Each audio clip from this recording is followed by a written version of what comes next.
Great to see the big smile of Dhane Smith, although the circumstances aren't what exactly we want right now. How are you, Dhane? I'm doing well. Just trying to stay busy to the best of my ability and stay home as much as possible. Yeah, no, and home is still Buffalo, though. So, how are things going for you? Good. You know what? I decided to stay in Buffalo. Josh was obviously staying as well. He didn't hop on a flight to Vancouver, so figured I'd stay with him. We ended up getting a squat rack and all that fun stuff. So we're definitely keeping busy and keeping in shape. How's the? I'm going to ask this way. You guys are already living together, so you've formed a relationship in that sense and as teammates. How has this quarantine changed that? You know what? It hasn't been too bad at all. We never got in arguments before, and it hasn't changed through quarantine, not yet at least. So it's been pretty good. He keeps to his own sometimes, and I keep to my own sometimes. So we kind of find that happy medium.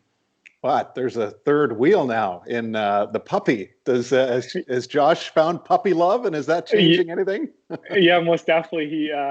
He definitely pays more attention to her than me for sure. But I'm kind of getting a little jealous sometimes. But definitely keeps us entertained and busy for sure. So the new dog is Lyla, is that right? Lyla, yeah. Very good. And how's she doing? She's doing well. She's crazy at times. She's teething right now, so she's biting fingers and stuff like that. But she's still a puppy, and she's actually a very smart dog. So she has her times that she's crazy, but a lot of times she's sleeping as well. So at what point do you introduce the lacrosse ball, and how long does it take to ultimately, make a dent in that? Yeah, it's been introduced day one, to be honest, but she still has so many toys that she's kind of fiddling with. So it comes and goes, depends if we're throwing the ball around the house or not. I was going to say, are you finding ways to, kind of keep the lacrosse game going a little bit, finding some outdoor space to keep the skills sharp? Yeah, most definitely. The first thing was to stay in shape. That was the hardest part, just to kind of keep going to the gym and stuff like that. We obviously went every day at the Harbor Center since they closed down. We ended up getting a squat rack and stuff like that. Actually, I'll show you it right here. It's in our living room. So it's pretty crazy. It takes up our pretty much our living room is not a living room anymore. It's more a gym, but definitely keeps us busy. But as far as keeping our stick in our hands, we try to throw the ball around just outside of our apartment to the best of our ability. And yeah. What's it like? I mean, you're not playing. This is completely new to you. I realize injuries at times crop up, but still, this is not normal. And you're what, 28? You've had the stick in your hand. Yeah. Yeah. Don't sell me short yet. You've had the stick in your hand for how long? Yeah, it's definitely different. Luckily enough, the only positive thing that I can take from this was I was nursing an injury, so I wasn't playing anyways. Finally, fully healed and stuff like that. So that's the one thing. And now I'm excited to get back on it and play again. But yeah, it's definitely tough seeing things. You kind of put in perspective that you kind of watch games of when I was. My rookie year, I've watched a few games. I watched JT when he was in his prime and all this stuff. It's pretty cool to kind of look back and kind of make the best of our opportunities here. I know this isn't good for us, but it's not good for anybody, and we're all in this together. So definitely trying to make the best of it and look back at old films and enjoy that time. So did you watch the 92 and 93 Bandits Championships? I didn't watch championships yet. I've watched a few different games, and let me tell you, it was rough back then. Holy cow, was it rough? I didn't think there was any rules called or anything like that. It's pretty cool to see it's how the game's changed a lot. I mean, you must, I vividly remember how rough it was, but I mean, I was growing up in the 80s and going to junior and senior rinks, and it was crazy. But I don't know, this pro game was so violent at the start, there were hits. But the funny part is listening to the commentators, and they don't even expect a penalty on the play.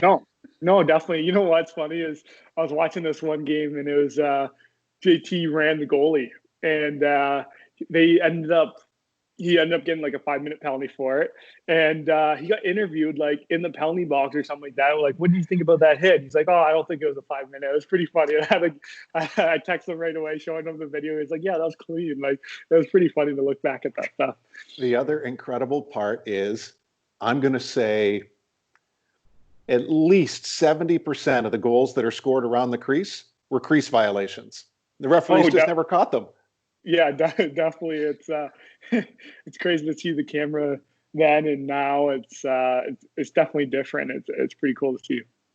Well, JT was unbelievable, as we all knew, but it is fun just to see how deep those Bandits teams were. And I think, you know, when we're talking like this, it gets me thinking to the guys that we've talked to already, and Vino, of course, is a big part of it. Like, there was a hunger within your group to try to, you know, make up for how last year ended. So, you know, understanding the reality of the world, there was still that you guys were definitely trying to make up for. Almost definitely. And you know what? I've been on the Bandits now for my 8th year, which is crazy. Time's fly. But I realized how hard it is to get to the finals and stuff like that. I've only been in 2 out of 8 years. That's not that much. So you kind of recognize that, and you kind of realize how hard it is, and you kind of try to work that much harder to get there. You obviously have that sour taste in your mouth from last year's final and stuff like that. And I felt like we had the team to do it this year. And unfortunately, obviously, with what's going on, we can't do much about it. But hopefully there's still a chance of playoffs and finishing off how we started. What else is going on? What are you guys staying busy with from, you know, movies, TV shows, music, books, things like that? Anything? Yeah, you know what? We've been working on it every morning. Ian McKay is also down here, so he's up in the building ahead of us. But we try to keep busy to the best of our ability. Obviously, Netflix has a big part of that. I'm watching Ozark right now, which is a pretty good one. Mm-hmm. What other ones was I watching?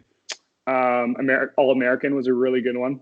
Yep. And then you obviously fly through those. So we play a bit of video games. We're in NHL quite a bit. I just download NFL, which is pretty cool like that. So we get into competitions in that sense. But yeah, we just try to keep busy to the best of our ability. And it's pretty tough right now. You're kind of running out of ideas, but it kind of seems normal at this point. What about The Last Dance, the Bulls story on ESPN? Unbelievable. I can't.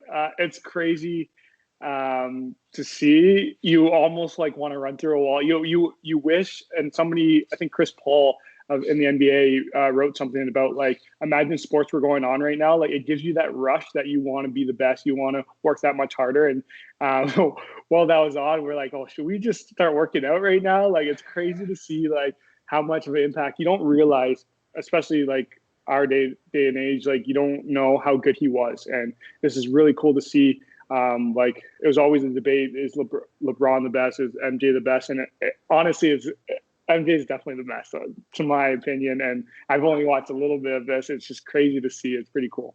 Well, we were just talking about how rough the lacrosse game was, and that was the early 90s. And so that takes you right back to where Rodman and the Pistons were doing their thing. So it was almost like, and obviously we know what hockey was like. So it was a universal tolerance, if you will, for a heightened level of violence/aggression in sports, right? Yeah, definitely. You know, it didn't change much. It seems like even the NBA, they've changed quite a bit from then to now. And you didn't realize how rough it was. You could get away with almost murder. And it's pretty cool to see in that sense.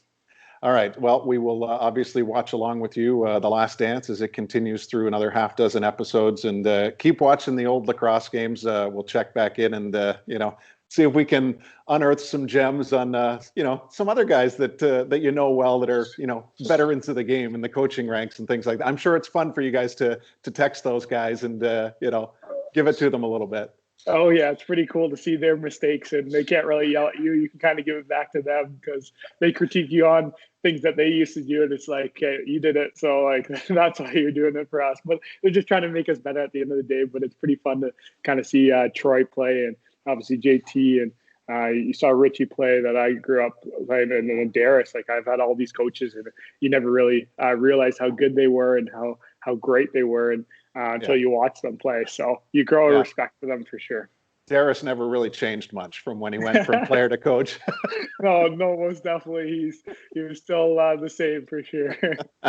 Hey, great catching up, Dane. Stay safe, okay? Thank you. You too.